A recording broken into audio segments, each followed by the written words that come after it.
ஆறுமுகம் வந்து என்ன பண்ணுறாரு, அவ்வளோ பேசினவர் வந்து அவருக்கும் வந்து ஆறுமுகத்துக்கும் பயங்கரமாக சண்டையாகிறதால அப்படியே ஆறுமுகம் வந்து கல்லை தூக்கி அப்படியே வந்து போட பார்க்குறாரு. எல்லாருமே அதிர்ச்சி அடைகிறாங்க. ஆறுமுகம் என்னவோ பண்ணிட்டு போகிறான்னு சொல்லிட்டு பயந்துருக்காங்க.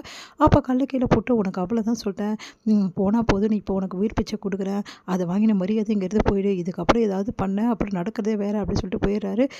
ஆறுமுகம் நல்ல காலப்பா, நீ ஏதாவது செஞ்சுட்டு போகிற, ரொம்ப பயந்துட்டேன்ப்பா அப்படின்னோடனே, இல்லைம்மா, இவனுங்களெல்லாம் ஏதாவது செய்யணும் வந்து ஆசையாக இருக்குது, ஆனால் என்ன பண்ணுறது, அதனால தான் நான் விட்டுட்டேன் அப்படி சொன்னோன்னே, ரொம்ப நல்லதுப்பா, வாப்பா போயிடலாம் அப்படின்னு சொல்லிட்டு கூட்டிகிட்டு போகிறாங்க.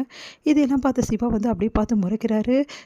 இந்த சிந்துவை என்ன பண்ணுறதுன்னு தெரியாமல் அப்படியே முடிக்கிறாங்க. அடுத்து வந்து சிவா வந்து நடந்த விஷயத்துக்கு எல்லாத்தையுமே வந்து யோசிச்சுட்டு இருக்காரு. அப்போ சிந்து வராங்க. சிந்து வந்துட்டு எப்படி பேச போகிறோன்னு தெரியலையே அப்படின்னு சொல்லிட்டு அப்படியே வராங்க. உங்களை சாப்பிட கூப்பிட்றாங்க அப்படின்னோடனே, உனக்கெல்லாம் மனசாட்சியே கிடையாதா கொஞ்சம் கூட, பார்த்தல உன்னால் எவ்வளோ அசிங்கம், எவ்வளோ அவமானம், எப்படிலாம் வந்து என்னை அசிங்கப்படுத்துனாங்கன்னு சொல்லிட்டு, ஆனால் அதை பார்த்து கூட நீ அமைதியாக கல் மாதிரி இருக்கல. இங்கே பாருங்க டாக்டரு, நான் வேணும்னு எதுவும் பண்ணலை, என்ன பண்ணுறது, என்னோட சூழ்நிலை அப்படி ஆயிடுச்சு, அதுக்காக நீ என்ன வேணாலும் பேசுவேன்னு நினைக்கிறியா, உன்னை எல்லாரும் பேசுனது எனக்கு வருத்தமாக தான் இருக்குது, உண்மையிலே சொல்லப்போனால் எனக்கு ரொம்ப வருத்தமாக இருந்தது, ஆனால் நான் என்ன பண்ணுறது அவன் அப்படி பேசுறதுக்கு அப்படின்றாங்க.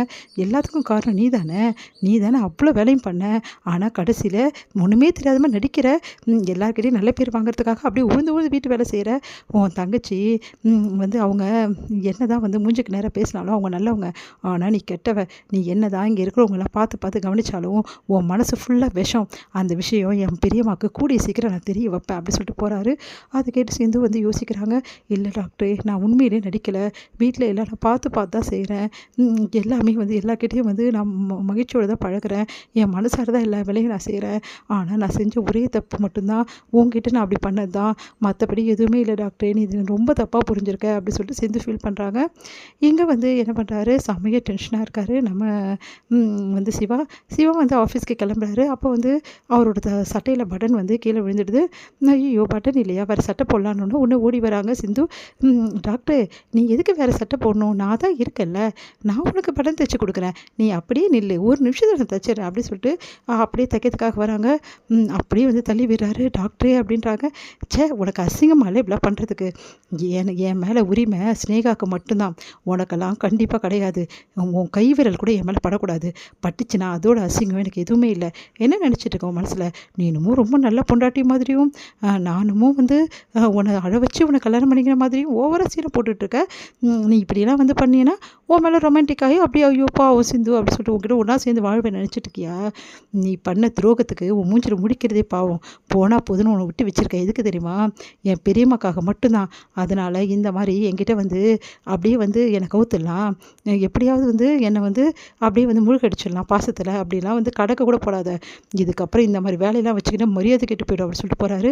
அதெல்லாம் கேட்டு பயங்கரமாக அழுறாங்க. சிந்துவால் தாங்கிப்படி, டாக்டர் என்னை எவ்வளோ அசிங்கப்படுத்துவேன், ரொம்ப அவமானப்படுத்துகிற, நான் ஒன்று சொல்கிறேன், கண்டிப்பாக கூடிய சீக்கிரம் என்னை நீ புரிஞ்சுப்ப, நான் உன் மேலே எவ்வளோ காதல் வச்சுருப்பேன்னு புரிஞ்சுப்ப, இன்றைக்கி உனக்கு அந்த ஸ்னேகா ரொம்ப முக்கியமாக இருக்கலாம், ஆனால் நான் இப்போ சொல்கிறேன், அந்த ஸ்னேகாவோட நான் எப்படிப்பட்டவ, நான் தான் நல்லவன் சொல்லிட்டு நீ புரிஞ்சுப்ப, அதை நான் புரிய வைப்பேன், இந்த சிந்து புரிய வைப்பா அப்படின்றாங்க.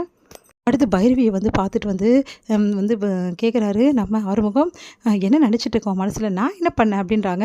என்ன பண்ணீங்க, கோயிலுக்கு வந்தோடனே ஒரு நிமிஷமாவது நீ எல்லாருக்காகவும் பார்த்து யோசிச்சியா, நீ பாட்டுன்னு தனியாக நிற்கிற, எதையுமே எடுத்து செய்ய மாட்டேங்கிற, அம்மா அவ்வளோ சொல்கிறாங்க, அவங்க பேச்சு கூட கேட்க மாட்டேங்கிற, எப்படி தான் உங்கள் வீட்டில் உன்னை வளர்த்தாங்களோ, நீங்கள் பாருங்கள், தேவையில்லாமல் வந்து எங்கள் வீட்டை பற்றி பேசுனீங்க, மரியாதை கெட்டு போயிடும், பின்ன நீ தான் வந்து யாருக்கும் அடங்காதவளாச்சே, பின்ன ஏன் பேச மாட்டேன், ஆனால் உன்னை இப்படிலாம் வளர்த்துருப்பாங்கன்னு நினச்சி கூட பார்க்கல, படிக்கிறது நம்ம அறிவை வளர்க்க தான், நம்ம திமிர் பிடிச்ச அலையே கிடையாது, நீ படித்த படிப்பு எல்லாமே உன்னோட அறிவை வளர்க்கலை, உன் திமிரை தான் வளர்த்துருக்கு அப்படின்றாரு.